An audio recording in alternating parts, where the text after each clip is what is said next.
Every morning is a blank canvas, a sacred moment when the world hasn't yet spoken over your soul, and before the noise of doubt, distraction, and fear takes over, you have one priceless opportunity to remind yourself who you truly are. Before your phone lights up, before your responsibilities weigh you down, there's a quiet truth waiting to be claimed. In that stillness, say this to yourself: today, I am the cause, not the effect. This is the most powerful thing you can tell yourself, because it flips your entire mindset from passive reaction to purposeful creation. You are not here to be at the mercy of circumstance or emotion. You are the origin of energy, action, and outcome. Life doesn't just happen to you, it happens through you. When you begin your day with this truth, you shift from being a follower of moods and situations to being a leader of vision, discipline, and intention. You're not waiting for the world to give you a sign. You become the sign. Let this declaration rise like the sun within you, reminding your spirit that you are the source. My presence is my power. In a world constantly pushing us to prove our value through noise, numbers, hustle, and motion, we've forgotten the ancient power of stillness, the sacred fire of presence, and the truth that you don't need to chase anything when you are everything. My presence is my power. It's not just a phrase. It is a declaration, a spiritual blueprint, and a daily reminder that before you do, before you say, before you even move, who you are, fully alive, fully conscious, fully anchored in the moment, is your greatest strength. In a time when the world is addicted to speed, distracted by screens, and lost in comparison, presence becomes a revolutionary act. Your presence means showing up with your entire self, undivided, undistracted, undiminished. It's not about being the loudest in the room. It's about being the most aligned. It's about carrying yourself with the kind of quiet dignity that doesn't demand attention, but naturally draws it. Because people can feel when someone is rooted in truth, not ego, in awareness, not anxiety, in vision, not validation. Presence is not about doing more. It's about being here, fully, honestly, fearlessly. When you walk into a room knowing you don't need to impress anyone, because you're already impressed by who you've become and who you're becoming, you shift the energy without even trying. You become a living reminder of what peace looks like in motion. You don't have to announce your worth when your spirit radiates it. You don't have to demand respect when your energy naturally commands it. You don't have to speak first to be remembered. You just have to be present enough to let your stillness speak volumes. Because presence is felt in the pauses, in the eye contact, in the breath before the answer, in the way your feet touch the ground like roots and your heart beats like a drum that keeps the rhythm of your soul. The people who are truly powerful aren't always the ones speaking. They are the ones whose very existence becomes a standard of truth. You know them when they enter a room, calm, collected, clear. They don't flinch, rush, or shrink. They listen more than they speak because they are not desperate to be seen. They already see themselves. Their presence says, I know who I am, and I don't need your permission to be it. That is the power you carry when you stop fragmenting yourself for approval. When you stop over-explaining, over-apologizing, over-performing. That's the power you awaken when you choose to stop being everywhere and start being here.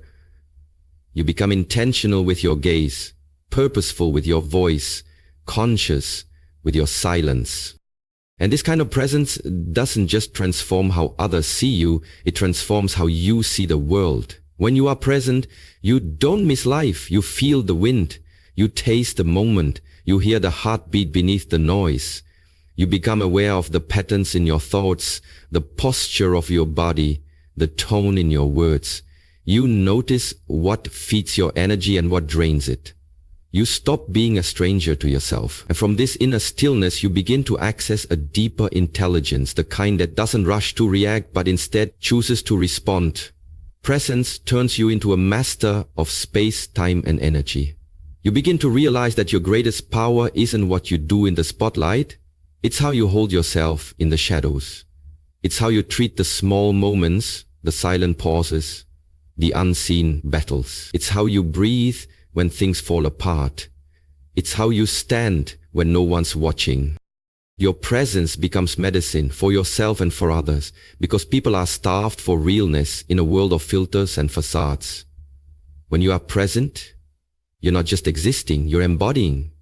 You're not just hearing, you're listening. You're not just looking, you're seeing. You're not just reacting, you're responding from power, not panic. You begin to trust your intuition more than your insecurities. You stop living in your head and start living from your core. You realize that being present isn't a passive state, it's the most active form of power. It means your mind isn't wandering, your spirit isn't disconnected, and your energy isn't leaking into past regrets or future worries. You are whole. And when you live from this wholeness, everything around you begins to shift. People respect you differently. You attract conversations that matter. You stop getting drained by meaningless drama because your presence no longer entertains it. You stop chasing relationships that don't value you because your presence is no longer available to spaces that dim your light. You begin to magnetize opportunities, not because you chase them, but because you've become too aligned to be ignored. And you must understand, this presence is not a performance. It's not about pretending to be poised or practicing mindfulness as a trend. This is sacred work. This is inner alignment. This is a return to your natural state, where your soul is fully awake in your body, your thoughts are in harmony with your truth, and your actions reflect your deepest values. You don't need to become someone else to be powerful. You need to return to yourself. Your breath is your anchor. Your awareness is your superpower. Your authenticity is your weapon. When you stop trying to be everywhere for everyone and instead choose to be right here for yourself, everything changes. The chaos loses its grip. The noise fades into the background. You stop looking for power outside of yourself and realize it's been inside you all along, waiting for you to slow down enough, be quiet enough, be still enough to feel it rise. And as it rises, you stop reacting to every storm because you've become the calm. You stop chasing the spotlight because you've become the sun.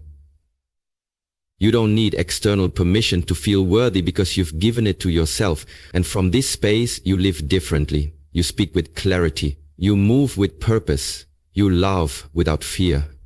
You lead without force. You shine without apology. The world doesn't need more noise, it needs more presence.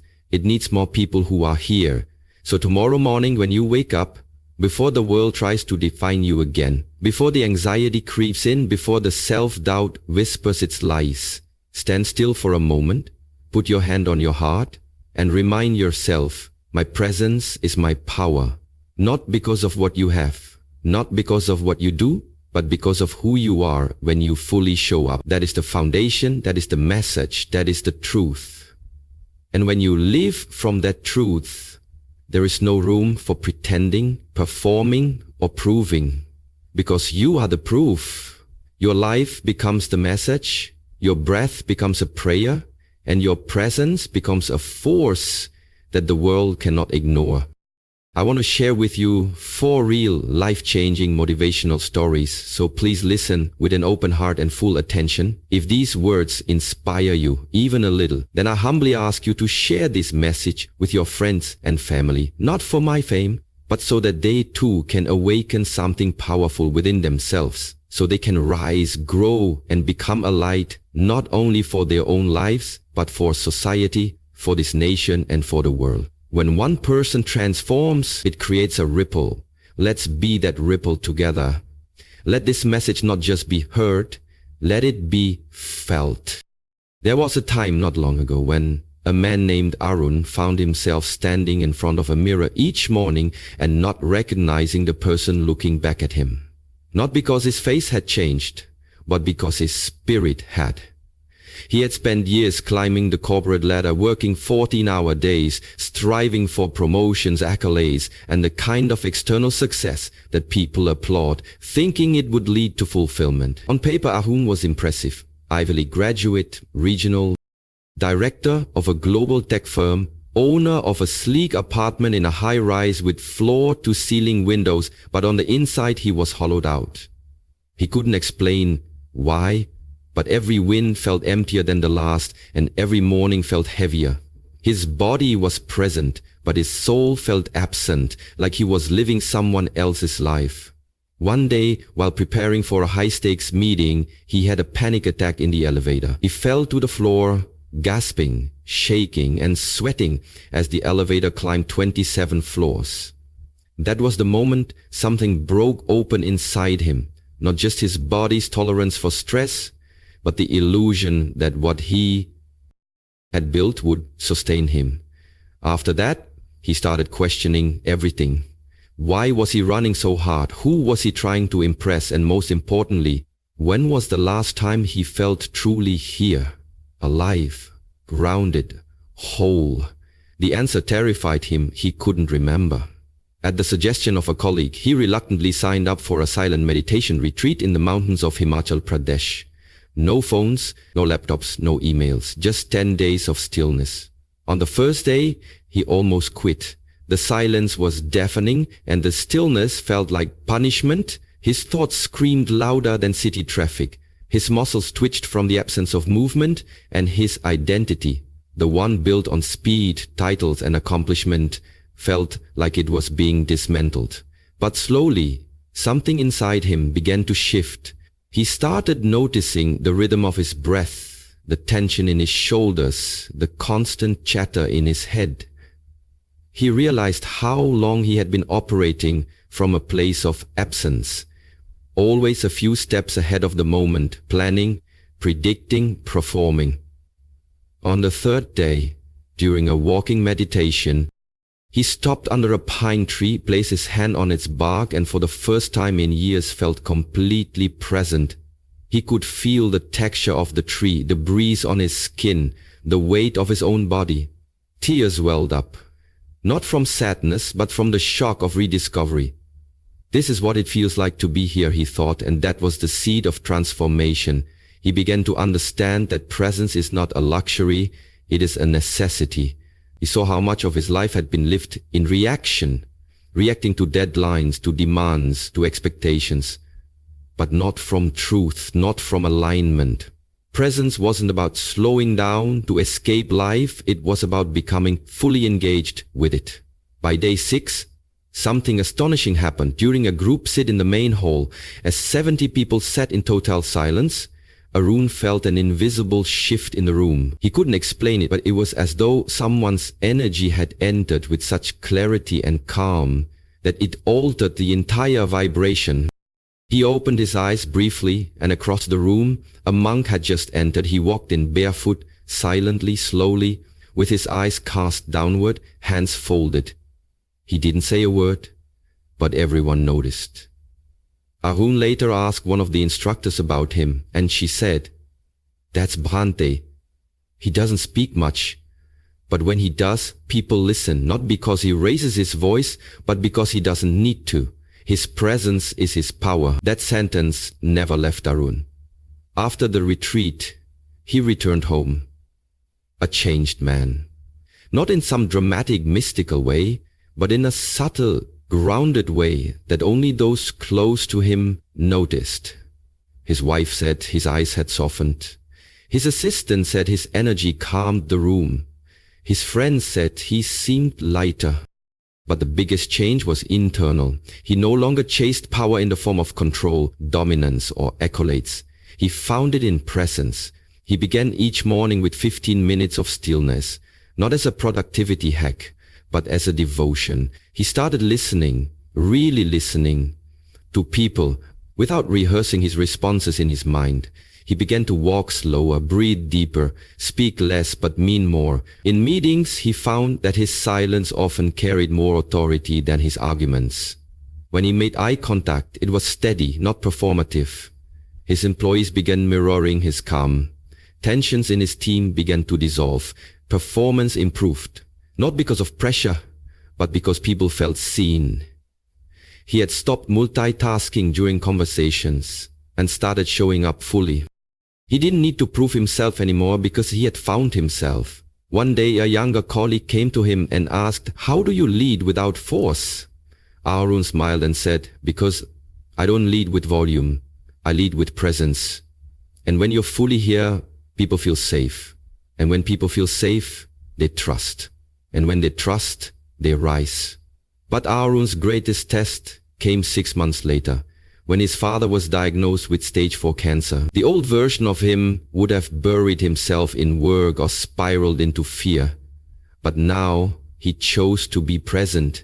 He sat with his father for hours, not distracting him with hopeful talk or pretending to fix things, but simply being there, holding his hand, breathing with him, witnessing his pain without turning away. His father once whispered, "You're not saying much these days, son, but I've never felt closer to you." That moment broke him open. He realized that presence is the purest form of love. No words, no fixing, just being. When his father passed, Arun grieved deeply, but he grieved with dignity, with clarity, with presence. No regrets. He had shown up. And that made all the difference. From that point on, Arun became a different kind of leader, not just in his company, but in his community. He gave talks not about strategy, but about stillness. He mentored not by giving advice, but by listening. People were drawn to him, not for what he had accomplished, but for how he made them feel.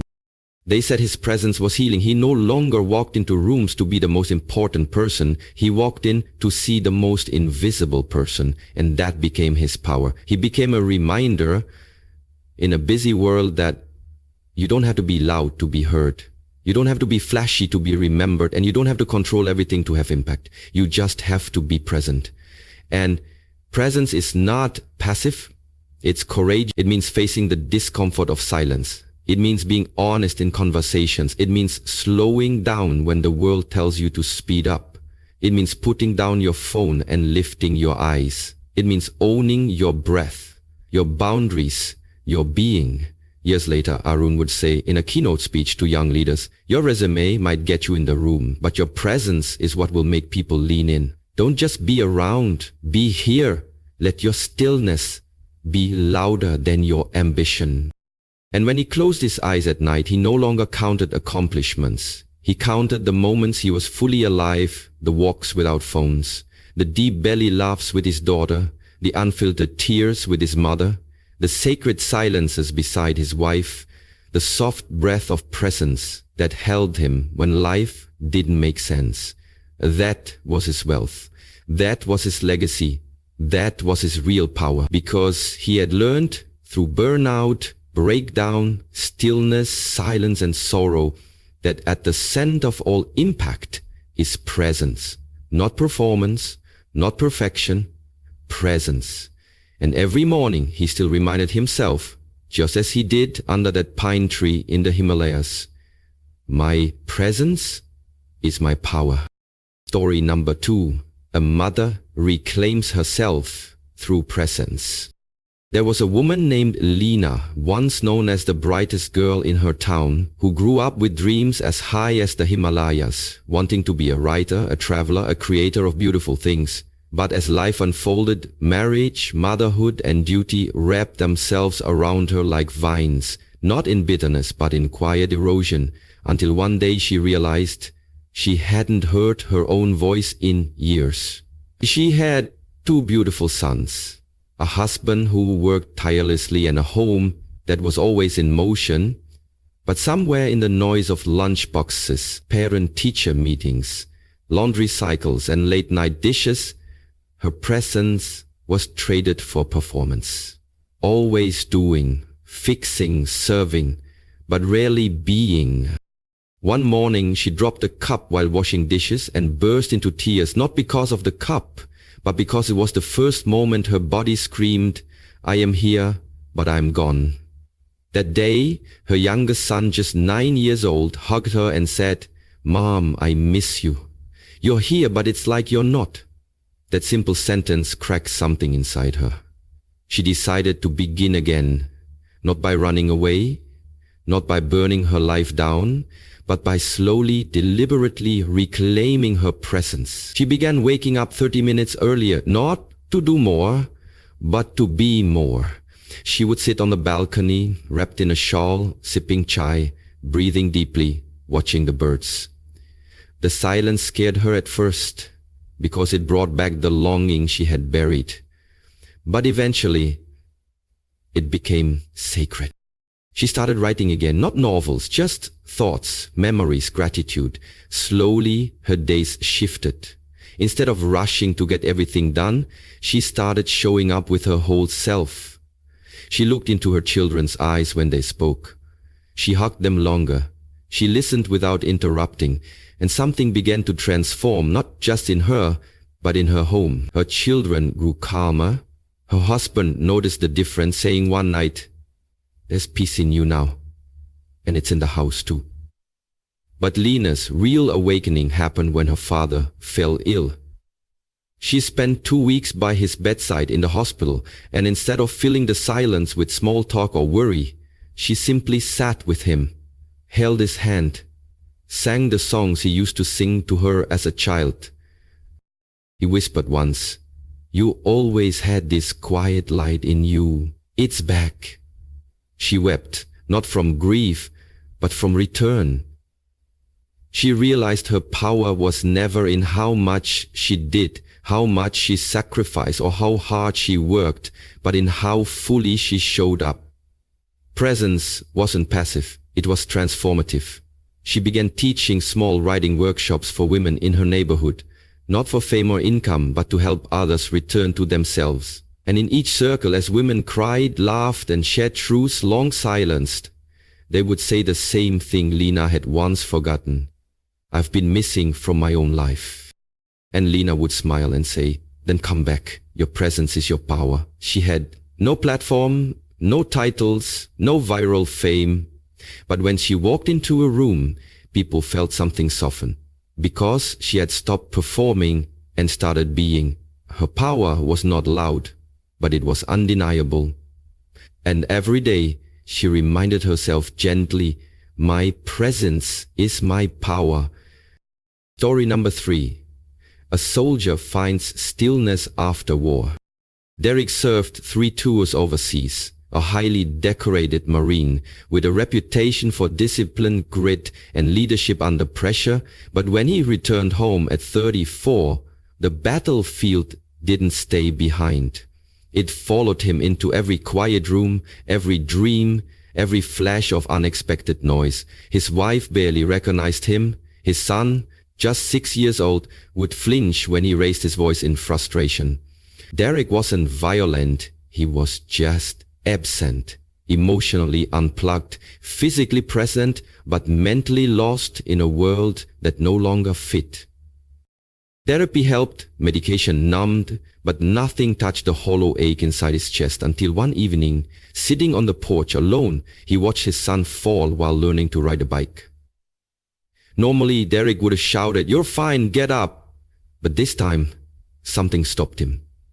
His son looked up, scared and hurt, and instead of reacting, Derek walked over slowly, knelt, looked him in the eye, and said nothing. He just held his shoulders, let the boy cry, and waited. After a minute, his son stopped, looked into his father's eyes, and said, "You're different, Dad.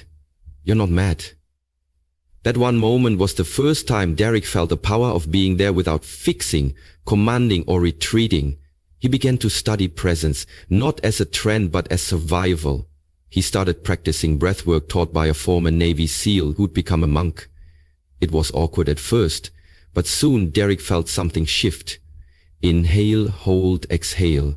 It was a rhythm of coming home. He started sitting quietly before breakfast. Started listening to his wife's voice without judging himself. Started noticing how his hands trembled less when his mind was calm. Over months, his presence returned, not just to his family, but to himself. He found he could walk into chaotic situations and stay grounded, not because of brute force, but because of inner stillness. He volunteered at a center for troubled youth, and without trying to be wise or heroic, he would just sit with the boys. letting them talk or say nothing. They trusted him, not because he had stories of war, but because he was safe to be around. His presence was steady, calm, and non-judgmental. He began mentoring younger veterans, teaching them not how to fight, but how to breathe. He said, "What kept me alive on the battlefield was training. What's keeping me alive now is presence." Eventually, he and his wife started hosting backyard circles for military families. No formal structure, just real talk and silence when needed. One night, after sitting quietly with a young soldier battling anxiety, the man said, "You didn't say much, but I feel like I've been seen for the first time." And Derek smiled, remembering his son's eyes, and said, "That's because I'm finally here." His story spread, not because of his war record, but because people felt safe around him. He had become a lighthouse, not loud, but constant, not pushy, but unwavering. And the more he lived from presence, the more peace he carried. For him, "My presence is my power" wasn't a mantra. It was redemption.